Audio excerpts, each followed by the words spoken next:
Hello everyone! Samahan niyo po ako. Magluluto tayo ng ginisang repolyo na may manok at shiitake mushroom. Simple recipe at the same time budget friendly. So nagpainit na po ako ng kawali and then nilagyan ko na rin po ng mantika. Igigisa po natin ang sibuyas at bawang.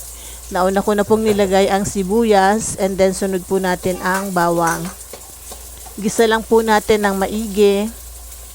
And then sunod po natin ang kamatis.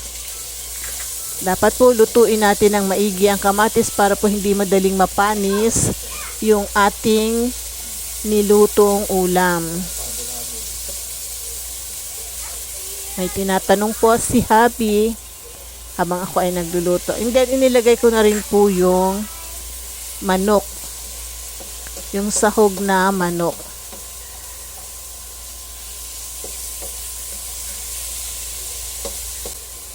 Ngayon naman po ilagay na natin yung shiitake mushroom. Pinagsabay ko na po yung manok at shiitake sa ating paggisa. Gisa lang po natin ng maigi. And then maglalagay po tayo ng ground black pepper. Ground black pepper to taste.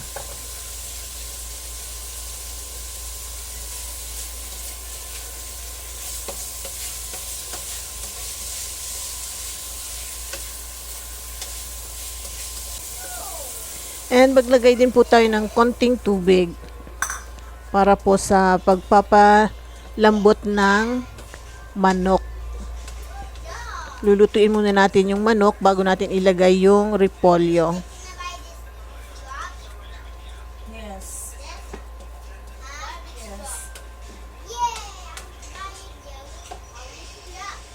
So this time po, tatakpan po natin ito. Hayaan natin kumulo.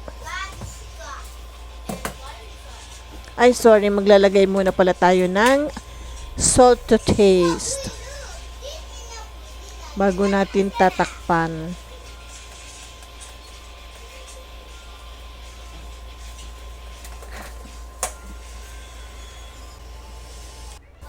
So ayan na, natakpan na po natin. And this time po tingnan natin kung luto na yung manok. And pwede na rin po nating ilagay yung repolyo. Ginayat ko po ng pino yung ating repolyo.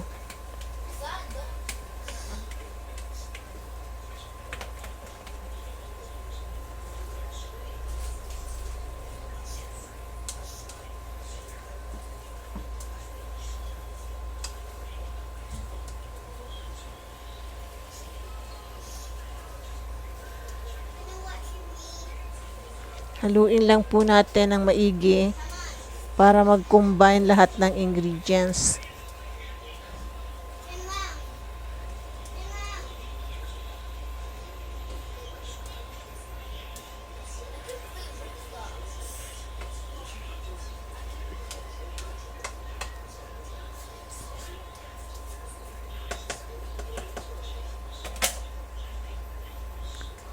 So this time po tatakpan na natin. Hayaan natin kumulo hanggang sa maluto naman po yung gulay. Ngayon, ilagay na po natin yung atsuete. Ilalagay po tayo ng atsuete. Pampakulay sa ating gulay. Maputla daw po kasi sabi ng asawa ko kapag walang atsuete. Kaya lalagyan natin ng atsuete.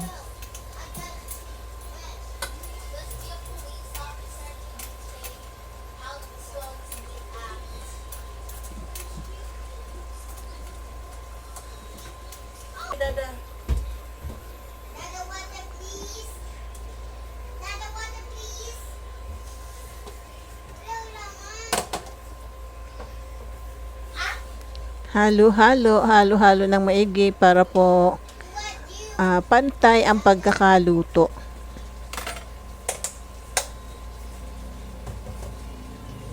So, This time po ready to serve na po ang ating ginisang repolyo. Ito na po yung ating ginisang repolyo na may manok at shiitake mushroom. Sana po nagustuhan niyo ang video na ito at kung nagustuhan niyo po huwag kalimutang mag-like, share, comment, and subscribe.